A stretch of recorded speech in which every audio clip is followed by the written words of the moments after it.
Bonsoir à toutes et tous. Alors une fois n'est pas coutume, je fais ce direct face caméra.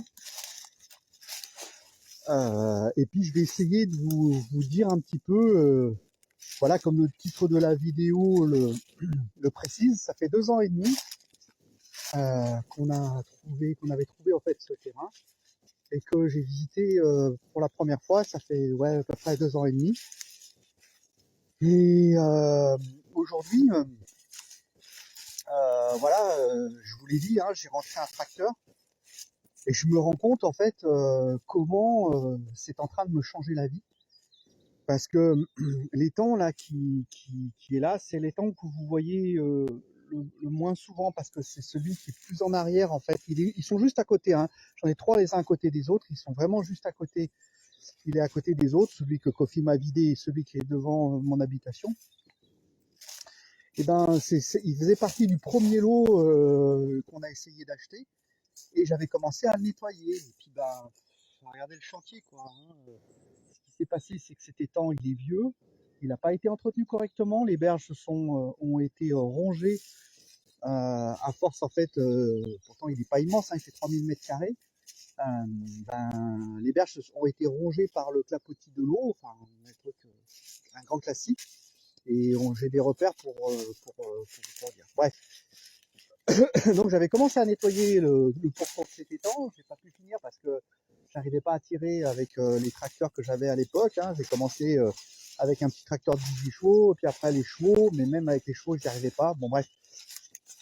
Et aujourd'hui, pour la première fois, j'ai pu attaquer cette zone avec le nouveau tracteur et je mesure la puissance. Je me répète beaucoup, mais je mesure la puissance en fait de l'énergie fossile. Et pour une dette, alors oui, il y a une dette écologique, hein, c'est sûr et certain, mais qui me semble tout à fait raisonnable dans la phase de création. Donc voilà, vous voyez ici, là en fait encore vous avez l'étang qui est là, où ces plantes-là, je ne sais pas si vous voyez là, ces plantes très piquantes qui sont des ajoncs, il y en avait de partout. J'ai tout débroussaillé à la main. Voilà. Et je voulais insister sur une chose, quand sur un point très précis. Quand j'étais dans le monde du vélo, que je faisais beaucoup d'écomobilité, entre autres sur la question du vélo couché, j'ai remarqué, c'est la première fois que j'ai remarqué que les gens, quand ils voulaient s'acheter pour leur premier vélo couché, et ben souvent ils faisaient beaucoup d'erreurs. Ils achetaient en fait un vélo et ce vélo, ils ne le gardaient pas plus longtemps en fait qu'1 an. Maximum, ils le gardaient 1 an et ils le revendaient. Et pendant de nombreuses années, j'ai essayé d'expliquer aux gens comment il fallait qu'ils analysent la situation, selon moi, pour ne pas avoir cet achat que j'appelais achat fusible. Or, je suis en train de me rendre compte, y compris pour moi, parce que j'apprends tous les jours, que ce sont des étapes qui sont absolument nécessaires. On ne peut pas faire l'économie de ces achats fusibles. Alors, c'est pas pousser à la consommation, c'est que vous devez passer par des étapes d'apprentissage. Et que, alors je vais le dire autrement sur un projet d'autonomie, moi je suis sur 18 hectares, quelqu'un qui n'aurait pas l'habitude, c'est mon 3e projet, quelqu'un qui n'aurait pas l'habitude, qui aurait été largué sur 18 hectares, mais ça aurait été un jeu de massacre. Donc si vous voulez tendre vers plus d'autonomie, intégrez le fait qu'au départ, il faut apprendre et qu'on va faire des erreurs, et que peut-être il faut passer par, alors forcément si c'est le bien immobilier, ça sera un peu douloureux financièrement, mais peut-être qu'il faut passer par une étape intermédiaire et pas passer d'un appartement de 35 mètres carrés que vous revendriez pour le prix d'une ferme dans des zones comme ça, très rurales, très abandonnées comme je suis, hein. Et ici, avec 300 000 euros, c'est-à-dire pour le prix d'un petit appartement parisien, vous avez, pour 300 000 euros, vous avez une ferme de 50 hectares. Donc, du coup, pour certaines personnes, voilà, ils ont la mise, mais sauf que c'est une erreur. Si vous vous lancez à acheter trop grand dès le départ, si vous ne passez pas par un intermédiaire, vous n'aurez pas le recul, vous n'aurez pas l'analyse, et vous risquez en fait vraiment de vous planter dans le projet.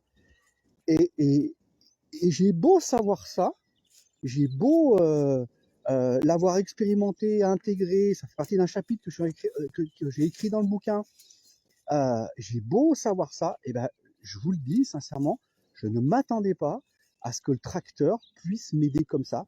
Je peux pas dire que je regrette parce que j'avais pas l'argent pour l'acheter au préalable, mais sincèrement, quand je vois les services que ça me rend, quand je vois la vitesse à laquelle je peux avancer sur certains trucs, ça faisait des mois que j'avais du bois un peu essaimé partout. Aujourd'hui, j'ai fait que ça, j'ai fait que ranger la ferme. Qu'est-ce que j'ai fait? Je me suis pointé avec le tracteur, la tronçonneuse derrière, j'ai coupé au fur et à mesure ce que j'avais besoin, j'ai mis dans la bennette derrière, j'ai amené, et ça, voilà, je suis mort ce soir parce que j'ai brassé quelque chose comme, je sais pas, une dizaine de tonnes. J'exagère rien, hein, parce que ce matin, déjà, je me suis tapé 1,5 tonne de charbon à déplacer. Donc, ouais, à mon avis, oui, pas loin d'une dizaine de tonnes. Que je suis mort, mais en attendant, j'aurais jamais pu faire ça si j'avais pas eu le tracteur. C'est clair, net et précis. Donc, il faut pas être plus royaliste que le roi. Les enjeux sont tellement importants sur l'autonomie alimentaire. C'est ce que j'expliquais déjà. 500 ou 1000 litres de gasoil dépensés pour créer un étang. À mon avis, la question se pose pas s'il faut le faire ou pas. Parce que si vous n'avez pas d'eau, vous pouvez pas faire pousser, quoi. Donc, voilà, c'est là où il faut, à mon sens, essayer de réfléchir où mettre l'énergie qui nous reste au mieux. Les jardins sont en train de pousser. Là, je vais pouvoir attaquer. Les arbres sont en train d'en fait d'éclater là. Les petits chatons sont en train de s'ouvrir. C'est une très très chouette période. Prenez bien soin de vous. Et puis au plaisir de discuter encore une fois avec vous. À très bientôt, j'espère.